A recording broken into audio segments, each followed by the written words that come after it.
है जानी चाहिए। हाँ। उनका जो आरक्षण है, उनका जो हक है, उनको मिलना चाहिए। हाँ। और आप कह रहे हैं कि एक तरफ जाति और एक तरफ विकास। हाँ। तो मैं जो एंकर बोल रहे हैं, जो गोदी मीडिया के एंकर हैं, उनको सोचना चाहिए। वो देशभक्त मीडिया बोलते हैं अपने आप को। मैं भी कह रहा हूँ ना, तो देश में अराजकता फैलाने का काम जो कर रहे हैं, हाँ। जो चरण चाटुका का काम कर रहे हैं, एक तरफ जात और एक तरफ विकास, इस बात को समझना पड़ेगा। इसमें राजनीति छुपी हुई है। आप अगर विकास की बात कर रहे हैं, डबल इंजन सरकार मध्य प्रदेश में है। हाँ। ये सबसे बड़ा दुर्भाग्य है प्रधानमंत्री मोदी जी का और वहाँ के मामा जी का, शिवराज सिंह चौहान मुख्यमंत्री, कि केंद्र मंत्री एमपी का सीट नहीं, एमएलए का सीट लड़ने जा रहे हैं। आपको दिक्कत क्या है उससे? हमें दिक्कत नहीं, उतारे। हमें दिक्कत नहीं है। हाँ। दिक्कत नहीं है। हम विकास की बात, आपने विकास कहा, हाँ। हमने तो सुना। हाँ। आपके प्रश्न को मैंने सुना, अब मैं उत्तर दे रहा हूँ। हाँ। क्योंकि जनता जानती है कि ये बीजेपी एनडीए की सरकार जो है, इन्होंने विकास के नाम पर लॉलीपॉप जनता को देने का काम किया है। अब बड़े बड़े सपने देश को दिखाने का काम कर रहे हैं। वहीं मध्य प्रदेश की धरती से प्रधानमंत्री प्रधान सेवक बोलते हैं कि इंडिया अलायंस से महिला शक्ति दूर रहे। आज के दिन जंतर मंतर पर लाखों महिला शक्ति प्रोटेस्ट करने आई। वो महिलाएं जो आंगनबाड़ी में कार्यरत हैं पिछली सरकारों से, और 10 साल की सरकार बीजेपी की रही, उन महिलाओं के लिए ये बीजेपी सरकार ने क्या किया? पहला प्रश्न। दूसरा प्रश्न ये है, क्या 4000, 3000, 6000 अलग अलग राज्यों में इनकी सैलरियां हैं? इससे एक महिला का जो परिवार है चल सकता है? नहीं। चलिए ठीक है, उन्होंने बोला मंच पर से, तो मैं आपसे पूछता हूँ, आपके दर्शक जो सुन रहे हैं वो भी जवाब दें आपके चैनल पे। प्रधानमंत्री मोदी जी का ये कहना सार्थक है कि महिला शक्ति इंडिया अलायंस से दूर रहे? सार्थक है? उन्होंने महिला आरक्षण बिल ला करके महिलाओं का सम्मान किया है। गैस का दाम घटा दिया, तो बोलेंगे नहीं कि आप इंडिया लाइन से दूर रहे? हमारी सरकार, कांग्रेस की सरकार जिन जिन राज्यों में है, आप देख लीजिए, केंद्र में हमारी सरकार ना होने के बाद भी जो गारंटी हमने दिया था, आयुष्मान कार्ड का 25 लाख राजस्थान में, ठीक है, और उसके बाद 500 का सिलेंडर आपको राजस्थान में। आज भी बीजेपी एनडीए की सरकार 750 का सिलेंडर बेच रही है। रही बात महंगाई पे, तो महंगाई की माँ इनको नहीं आती है। देश की जनता को यह स्पष्ट करे प्रधानमंत्री मोदी जी, इन महिला के हितैषी कब से हुए? मणिपुर में हमारे देश की फौजी पत्नी को निर्वस्त्र किया गया, पूरे गांव में घुमाया गया। वहाँ के मुख्यमंत्री N Virendra Singh ji, double engine की सरकार बीजेपी की, ये स्पीच देकर निकल जाते हैं, पल्ला झाड़ के निकल जाते हैं कि ऐसी हजारों घटनाएं यहाँ पर मणिपुर में हैं। उन्होंने महिलाओं को पार्लियामेंट में लाने का काम किया है, आप बोल रहे हैं कि महिलाओं के लिए वो कुछ किए नहीं हैं। आपको बता दें, जो मोदी भक्ति करेगा, जो मोदी चाटुकारिता करेगा, उनको सीट देंगे, पद देंगे और उसकी पोस्ट को बढ़ाने का काम करेंगे। अभी रमेश भिदुड़िया और दानिश अली का, रमेश भिदुड़ी, सुन लीजिए, दानिश अली का प्रकरण आपने संसद के अंदर देखा, किस प्रकार से वहां अभद्र भाषा बोली गई, और उसके बाद उनको राजस्थान के पद से नवाजा जाता है। तो जहां पे एक्शन लेनी चाहिए सरकार को, वहां पे पुरस्कार दिए जा रहे हैं। रक्षा मंत्री ने माफी मांगा और बीजेपी के राष्ट्रीय अध्यक्ष ने उनका संज्ञान लिया। सुन लीजिए, देश की गोल्ड मेडलिस्ट बेटियां साक्षी मलिक, संगीता फोगाट, ऐसी बहनें न्याय के लिए यहीं 38 दिन जंतर मंतर पे बैठी। अरे भाइयों, कांग्रेस के किसी नेता के चक्कर में फंस गए थे, कांग्रेस पार्टी के चक्कर में वो लोग फंस गए थे। आपको शायद मालूम नहीं, इसलिए वो लोग आपको शायद मालूम नहीं।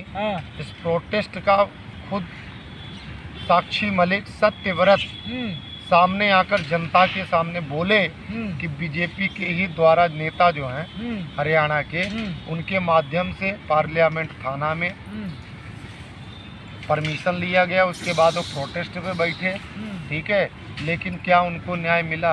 अब किस मुंह से नारी शक्ति को बोल रहे हैं कि इंडिया अलायंस से दूर रहें? कैसे बोल रहे हैं? शर्म नहीं आती हमारे देश के प्रधान सेवक को? इन महिलाओं की सुरक्षा में बोलते हैं कि जो भ्रष्टाचार करता है वो हमारे बगल में बैठकर हमारी आंच नहीं रोक पाएगा। सबसे ज्यादा भ्रष्टाचार बीजेपी एनडीए सरकार में है। और ईडी घोटाला गिना रहे थे। सुनिए, आपको एक महा रामायण से ही कुछ तथ्य आपके सामने, जनता के सामने रखना चाहता हूँ। कांग्रेस तो रामायण को मानती ही नहीं है, वो तो लिबरलाइजेशन की बात करती है। ये आज 2014 से गोदी मीडिया और आरएसएस के द्वारा ये विचार जो फैलाए जा रहे हैं, इसमें कभी सार्थक नहीं होगी। आरएसएस की विचारधारा जो रही है, नफरत की रही हुई है। कांग्रेस को आप जब से भी आप देखें, महात्मा गांधी, अच्छा मंदिर वो बना रहे हैं, नफरत वो फैलाएंगे हिंदू धर्म के लिए। मंदिर वो नहीं बना रहे हैं, मंदिर सुप्रीम कोर्ट के माध्यम से बन रहा है और कोर्ट में था। पहली बात तो आपकी जो बात आपने जो रखा, जो सवाल है, उस पर आप उत्तर ले लीजिए कि हम कांग्रेस के लोग कभी धर्म पे राजनीति नहीं किए हैं, पहले स्पष्ट कर दें। और दूसरी चीज आप ये जान लीजिए कि महात्मा गांधी जी को आप देख लीजिए, रघुपति राघव राजा राम, पतित पावन सीताराम, ये वाणी, ये शब्द जनता के सामने लिए हिंदू मुस्लिम सिख ईसाई उनके साथ चले आंदोलन में और अंग्रेजों को भगा दिया। 200 साल हमारे देश में अंग्रेजों ने, और महात्मा गांधी जी ने मानवता, पशु पक्षी, महात्मा गांधी जी ने नहीं भगाया, आजाद हिंद फौज ने भगाया, ऐसा बोलते हैं बीजेपी वाले लोग। उसका नेतृत्व महात्मा गांधी जी, सुभाष चंद्र बोस जी कर रहे थे। सुन लीजिए, बता रहे हैं उसके नेतृत्व कर रहे थे कि नहीं कर रहे थे? उसकी बीड़ा राष्ट्रपिता भी बने कि नहीं बने? तो लोग नहीं मानते हैं राष्ट्रपिता। देखिए, आप जितना भी गुमराह करिए जनता को, तो जनता गुमराह होने वाली नहीं है। आज हम यादव हैं, अब आप ऐसे कैसे कह दे रहे हैं कि इंडिया के गठबंधन में सनातनी लोग नहीं है? पंडित हैं, ठाकुर हैं, यादव हैं, सभी धर्म के मानने वाले लोग हैं। सारे भ्रष्टाचारी हैं इंडिया में। आप बीजेपी के भ्रष्टाचारियों को क्यों नहीं देखते हैं? देशभक्त है ना लोग। आप अडानी अंबानी पे ईवी बैठाइए। अरे भाई, अपने देश के बिजनेसमैन है। तो हम जहाँ पे थे वहाँ से शुरू करें कि आपके और कोई प्रश्न हो तो बोल दीजिए। रावण ने सभी देवताओं को बंधक बना लिया था। सभी देवताओं को, शनि भगवान को जो न्याय के देवता हैं, उनको कुएं में उल्टा टांग रखा था। कुएं में उल्टा टांग रखा था। और आज बीजेपी एनडीए की सरकार में अडानी अंबानी के हाथ में एक रिमोट है। वो सीधा जब बटन दबाते हैं तो बटन काम करती है मोदी जी।